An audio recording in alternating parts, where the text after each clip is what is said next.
Xin chào các bạn, hôm nay mình sẽ làm một game này. Game này rất hay. Xin lỗi vì tiếng ồn ở ngoài nhưng mình phải làm thế thôi. Tiếng ồn ơi kinh. Được rồi, bây giờ mình chơi. Hôm nay mình sẽ cho hai đối thủ đấu với nhau. Được rồi, đánh nhau thôi. Mình nhớ mình sẽ đánh nhau ở Saga này. À mình biết rồi, chính là Saga đó. Goku và Vegeta.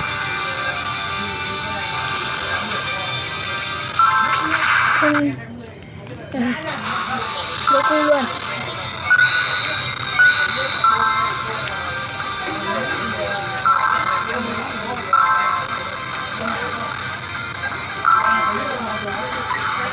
Vegeta.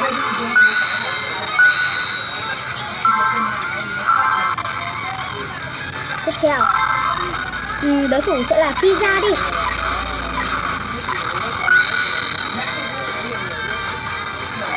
Cho nó thật nhiều luôn. Với cả thằng này nữa nhỉ. Mình nghĩ là thằng Zabon. Hai thằng này mạnh lắm nên mình phải cẩn trọng. Được rồi, Ice lên đi cho nó khủng. Được rồi. Đập nhau thôi. Tán luôn. Yeah. Đánh nhau thôi. What the fuck? Thế thằng coach kia. Fuck. Đánh nhau thôi. Yeah. Chạy với tao. Chạy này. Tấn.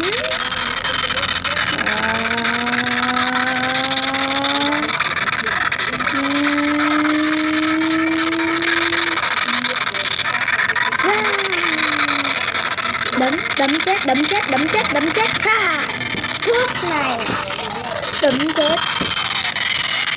Như lúc này.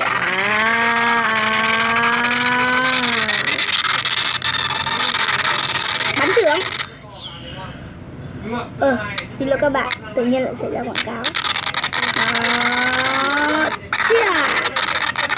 Trưởng. Đấm.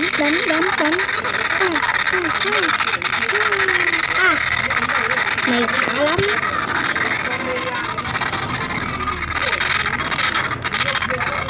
Đấm chết này. Luộc vòng. Super Saiyan ha.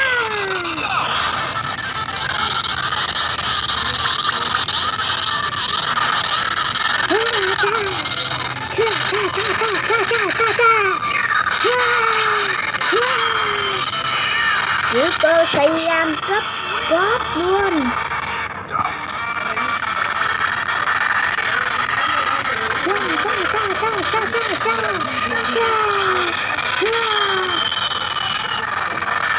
Quá lố rồi nè.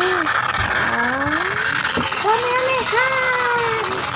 Yeah. Các bạn ơi, đưa lên. Dậy.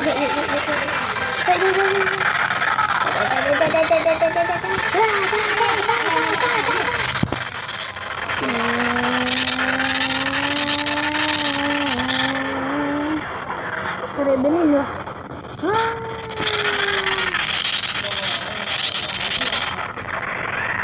Metro Plus.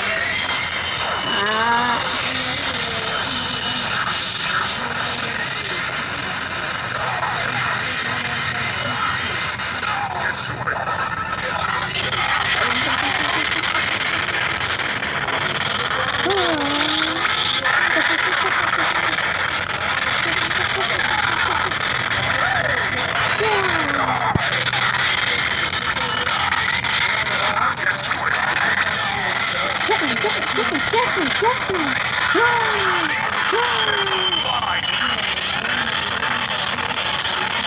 Đã chưa phải sinh đâu nhóc con này.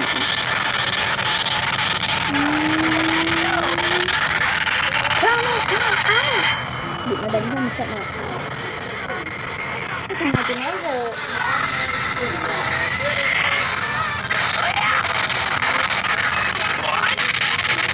What?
Metroclass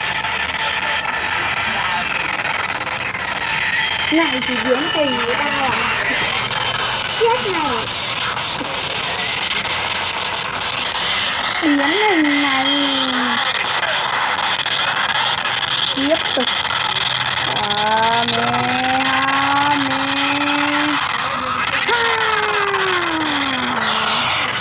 Một cú Kamehameha rất kinh khủng. Thắng rồi. Thắng bằng cách lục lục để xem mình được điểm mấy nha. Được rồi. Điểm C. Không bao giờ. Sao mình lại được điểm lợi hại như thế này? Nhưng mà thôi kệ. Cố gắng lên là được. Đánh nhau thôi. Yes.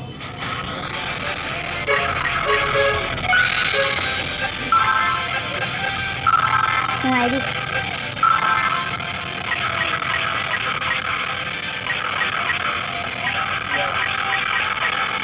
Trên này ở đây còn bọn xấu, các không sử dụng đâu. Chuồn. Bây giờ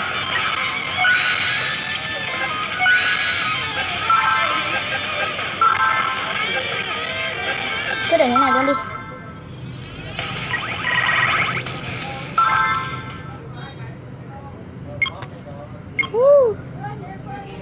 I sure hope you're ready. What the fuck? If you don't make yourself useful, I'll kill you myself.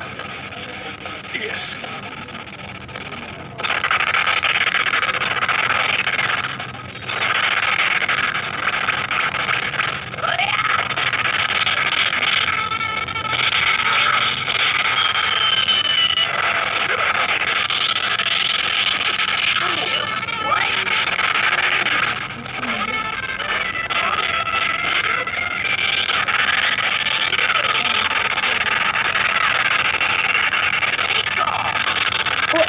Này mạnh phết đấy.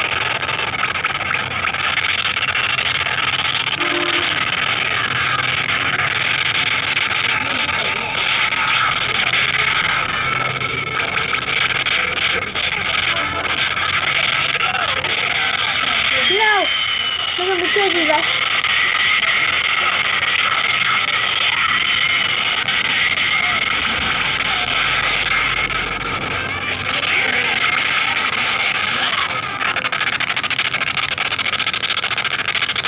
Mình phải xem skill của Goku là chơi gì á? Để xem nào. No. No. Cái này mới đúng. Mình đã ấn nhầm nút shift để lại trận đấu rồi. Full power charger LO. Được. Để xem mình chơi khác không.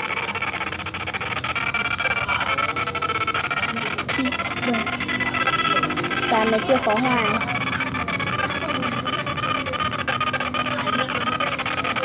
Không biến hình được.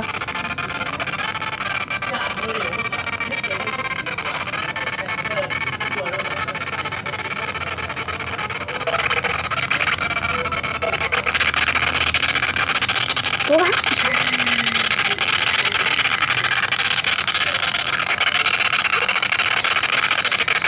Mày đánh tao từ nãy giờ được rồi đấy.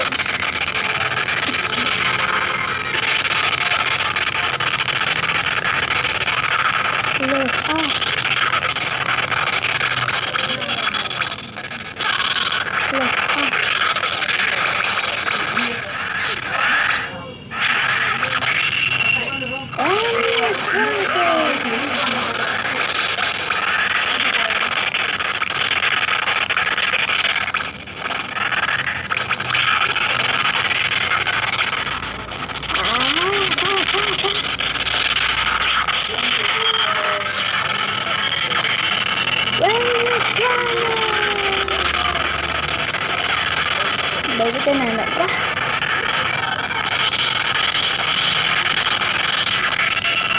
Grand Center. Cho mày lên trên đỉnh luôn.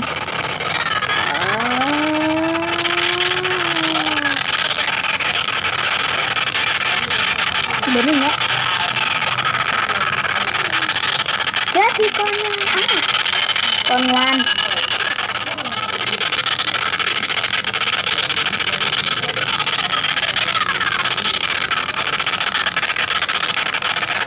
Mason and Waters.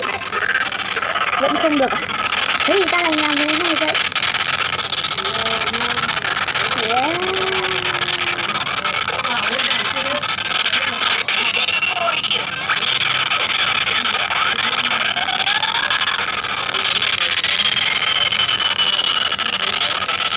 Đùa với ta đấy hả?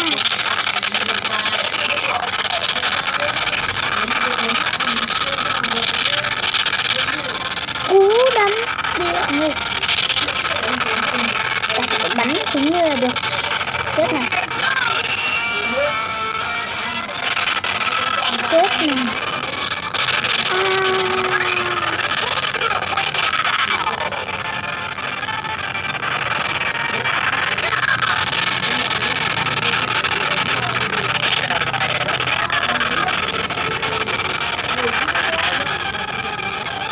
Cố gắng lên. Đừng thua mà Trump.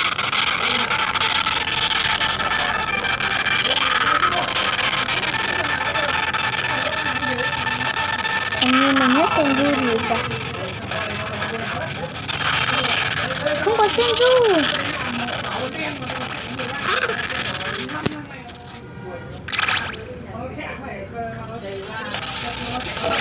Trời ơi, mấy sợi tóc thế này cho làm sao thắng được bọn kia. Trong tình thế này thì chết rồi.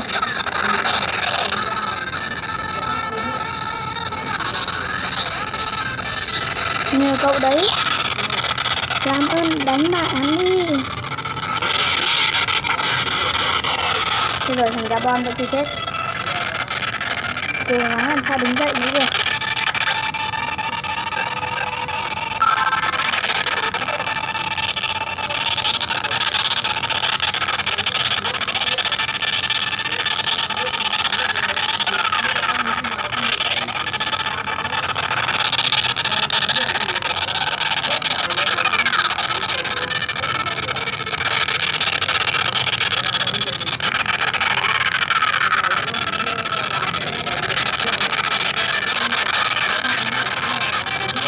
Không còn hy vọng gì nữa.